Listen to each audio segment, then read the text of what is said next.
Hey guys, Corbino84 here. As you can see, I'm on Dawnbreaker and I've decided to do a tutorial on tanking, or how I like to tank in Battlefield 4. I'll be in the Abrams. I'll be using the high explosive shells, my usual loadout. I don't vary that much when it comes to tanking. If it's good, I stick with it. High explosive rounds, I use the laser designated missiles for my secondary, not the 50 cal, and I have active protection set up for that added bonus.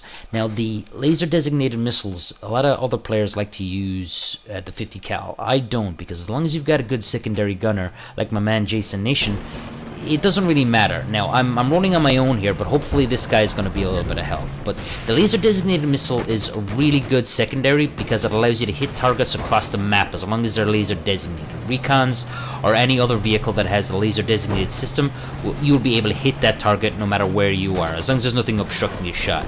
Now I saw the little bird there coming down the corridor between Bravo and Alpha, but I'm going to concentrate on capturing Bravo. 9 times out of 10 on this map, starting on this side, armor will rush down here, but the Apache's pushing forward, so I'm hoping that the tanks will be looking up at it and giving it something else to think about. So I'm going to rush forward and see what happens here. Now this could very well easily be a kamikaze, but it's not. So I get the first strike and a sweet double kill to start things off. And now I also noticed that their armor pushed left here. I didn't engage it straight away because I was hoping he'd do what he did, which is just ignore me or just miss me and move on. Now our armor's already here, they're bottlenecked, and I've got a perfect shot at this guy's butt. And boom. Now you'll notice that I switched in and out of optics a lot between infrared and normal view. That's because I want to see if the guy's active protection is up, because if that little green light's over the armor, I will not fire. I would rather take the hit than waste a shell, because the reload time, it's an eternity when you're in a tank tool. Now you can see here I'm trying to fire, but it's not working, so I switched to my laser designated missile.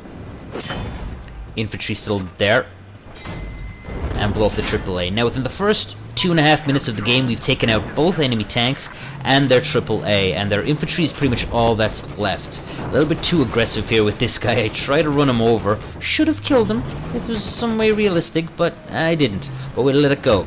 Now I know straight away that my secondary gunner guys, he knows what he's doing, because he's tap firing the 50 cal. He's not keeping his finger down on. He's firing for about 3 seconds and then letting go to cool down. And I can see, looking down at the bottom right hand side of the screen, that he's moving around a lot. He's looking left, he's looking right, and he's looking behind me, which is the best thing you can do when you're a support gunner. Now I'm in a bad way here, but I want to cap Echo because they'll have to waste time recapping it while we push up on Delta. As you can see, Delta is currently in a state of being captured by our side. This guy here, again keeping an eye on my surroundings. I noticed that concrete pillar. With the splash damage of the HE shell, that guy's dead. I don't have to hit him directly with the HE shell. I just have to get near him.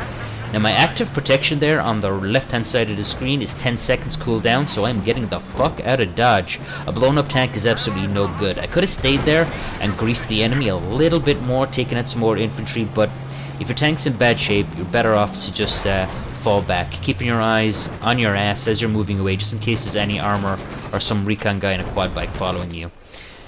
Being in constant communication with your gunner, who has a repair tool as well, is really handy. But as I said, I'm rolling on my own here, so that's why I've been doing the repair tool. And hopefully, and this guy is actually pretty good.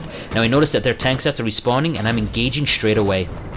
I want to keep them bottlenecked at Echo. Now there's other tanks on the field as well, because that guy left. Other infantry, other blueberries on the field. I can see that there's more infantry around, because he wouldn't be firing at nothing. And there they are, they're all up on that side, so I'm going to go up and say hi. My gunner knows what he's doing and keeping firing, and I am staying mobile here, I'm not moving. Now that high explosive shell hit that ATV, it just didn't seem to blow up for some strange reason. We put that one down to bad luck. Now what I'm doing here is I'm creating as much noise and dragging as much attention to myself as I possibly can, while trying to keep the tank some way in fighting trim.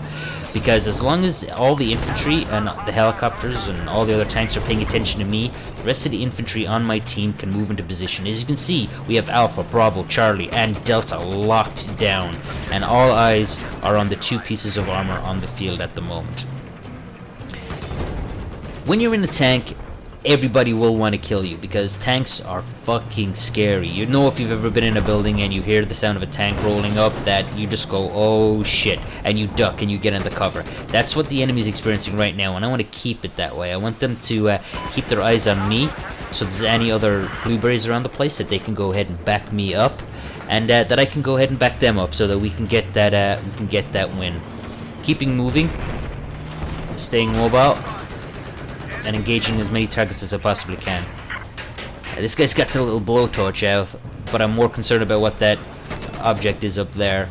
This guy did well to do what he did, and kudos to him. Anyway, I hope you found this this video at least entertaining, if not informative. So thank you for watching, and I'll see you guys next.